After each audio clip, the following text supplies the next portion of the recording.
Hi everyone, welcome to Creeps. My name is Lindsey and I am one of the reference librarians at Radnor Memorial Library, as well as the resident true crime aficionado. Happy 2021, Happy New Year. I hope this year isn't nearly as crazy as last year, and I hope everyone is staying safe, staying well, social distancing, a whole bit, getting your tests, whatever you gotta do. So today I wanted to bring something up. Uh, if you were to ask a true crime fan, any true crime fan, if they have a favorite case or killer, chances are real high that they're going to give you one. And today, I want to do one of mine. Today's creep is actually one that's going to lead us to another creep further down the line. But the guy today, I mean, this guy was just too good to pass up.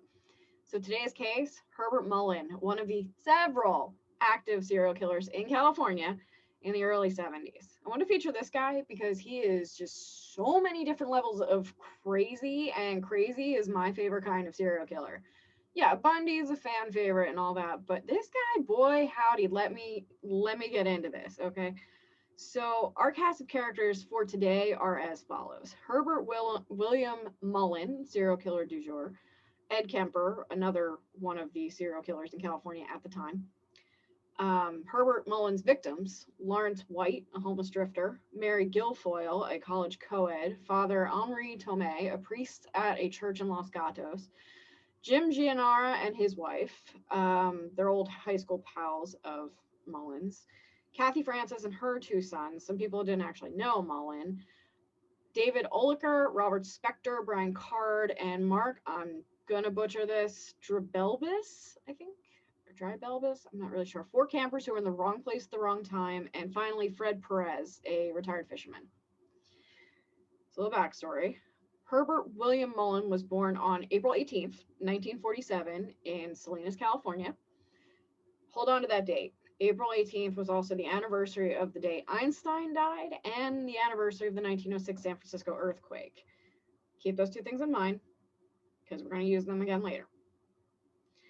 From what we know about his early life, he was considered a bright, outgoing student. He excelled in sports and academics. He was even voted most likely to succeed in high school. Sounds pretty promising, right? Okay, well, that was a little short lived. So soon after high school, his best friend Dean died in some kind of vehicular accident.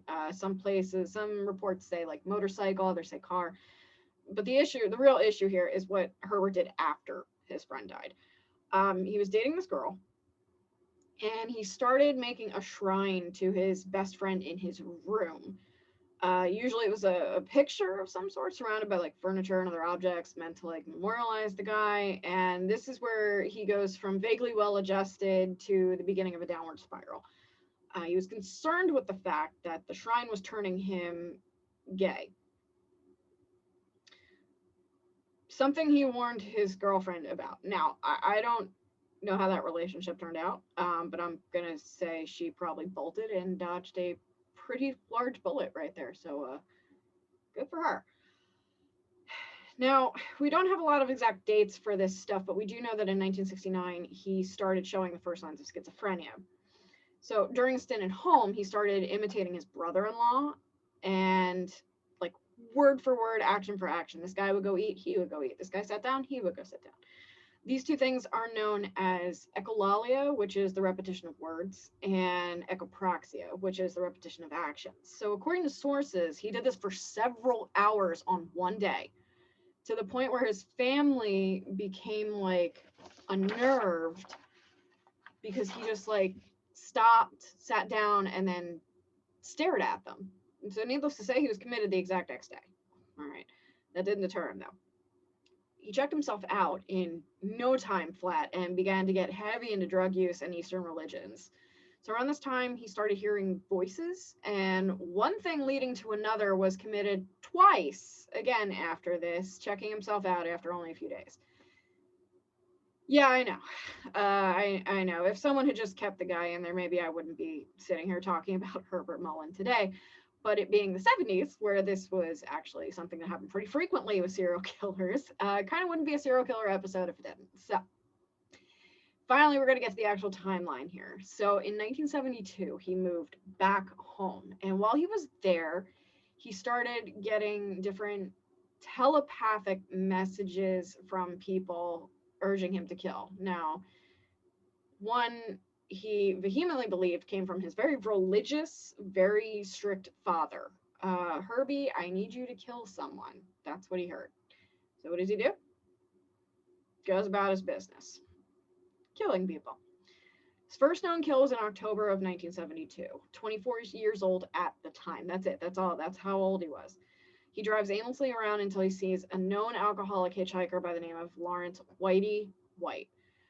So Mullen feigns engine trouble and pulls over, asking if he could have a hand with the car. So White comes over to help, and while he's under the hood, Mullen takes a bat and proceeds to beat the unsuspecting man to death. When questioned about this one, Mullen swears up and down that White was actually Jonah from the Bible, and that he was being asked to be sacrificed. Now bear with me, it only gets weirder from here. So later in October, he picks up Mary Guilfoyle. She's a local college co-ed. She's running late for an appointment and decides to hitchhike. Now that being this is the 70s, at this point, we've been told that hitchhiking is not a good thing. And you would think that people would know this at the time, but I guess that didn't really, face too many of them. So unfortunately for her, he's the one that stops. And she accepts the ride. And while she's waiting in the car, he stabs her several times. Now, a precursor to this next part here, this is a little graphic. She is the only victim that he got real messy with. Let's put it that way.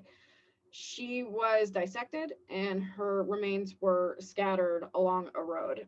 Some reports were even stating that like parts of her were strung up in trees. Now, I'm not sure, but she was also mistaken for another serial killer's victim. More on that one later. But yeah, she was found months later. It was a sight. So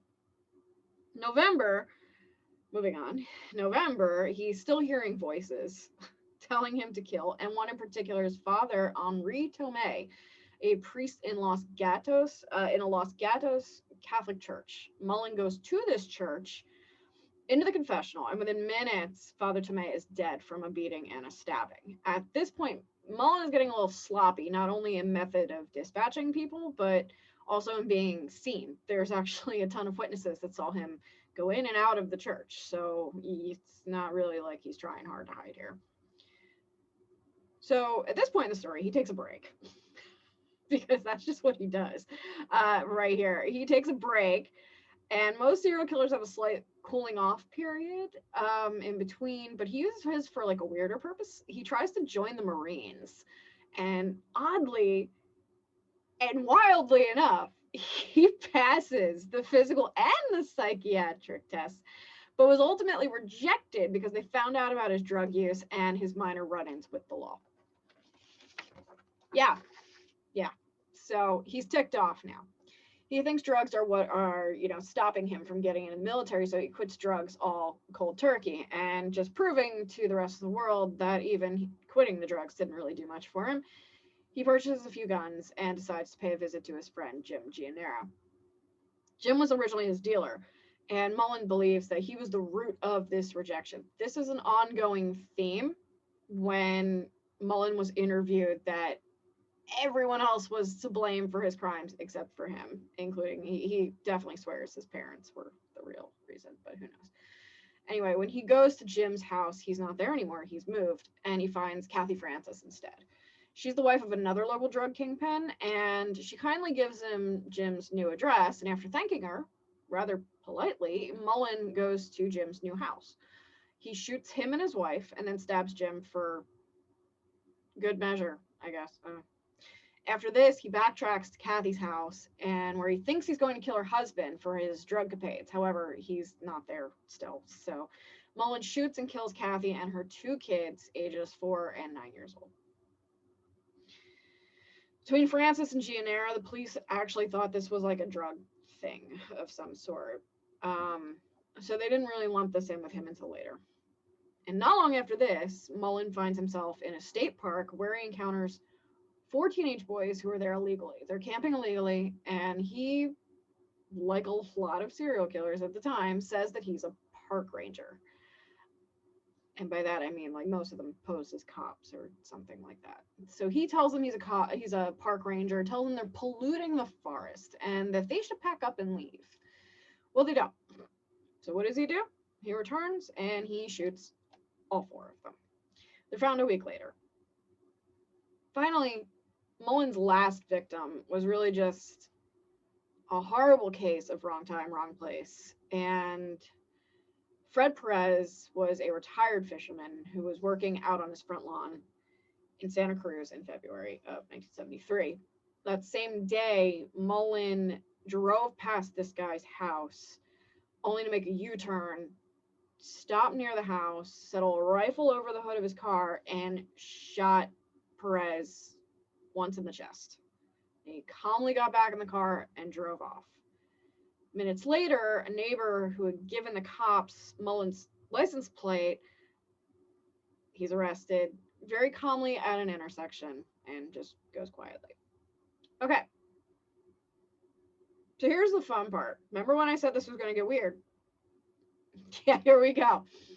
Once he's in custody, Mullen is asked what his reasons were for the killing, which were this: between the First and Second World War, Korea, Vietnam, the amount of blood sacrificed to appease nature and to stop earthquakes from destroying California was filled. But lately it's been running low, and being that Mullen's birthday was the anniversary of Einstein's death and the 1906 earthquake mentioned earlier, he believed that he was the new leader of this generation, and it was up to him to make sure that that request was filled.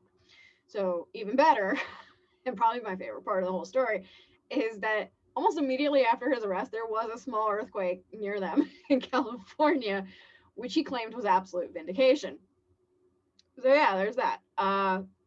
There's also a myriad of other bizarre things that this guy did that I really don't have the time to cover in this video. But I do have a fun fact before we wrap up a little here.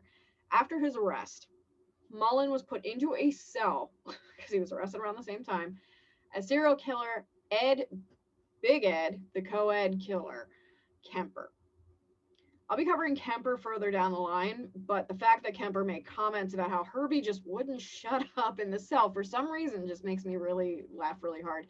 He even like psychologically trained him to be quiet by giving him peanuts. I don't even, it's just absolutely ridiculous that this went on at the same time.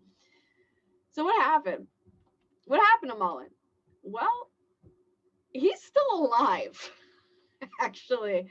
So is Kemper. Mullen is incarcerated in Mule State Prison and will be eligible for parole again in 2025. And that's where he stands today. So let's do some recommendations before I sign off here. One book, one podcast, one documentary. For one book, we have Deadly Voices by Chris Swinney. That's probably one of the most recent books on Mullen. It was written in like 2015. For one podcast, the amazing series, Last Podcast on the Left, does a short series about him starting with episode 416. For documentaries, there aren't any as far as I know, but he is featured on an episode of Born to Kill. And then one little surprise for everyone, because it's the new year and why not? He has his own website. You can go to www.herbertwilliammullen.org. It has his prisoner ID, a brief plea to be released on parole, and the address of the parole board. So, you can write to him. And hey, why not write the parole board as well? Because, earthquakes and all that. And yeah, so I hope you all enjoyed this episode. I had a lot of fun making it. He really is truly one of my favorite cases because it's just bizarre. So signing off, I hope everyone is staying safe and enjoying the new year, and I will see you all at the library. Take care.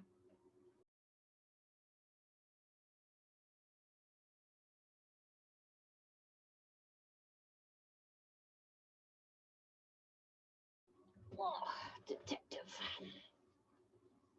Detective Pierogi. Say hi.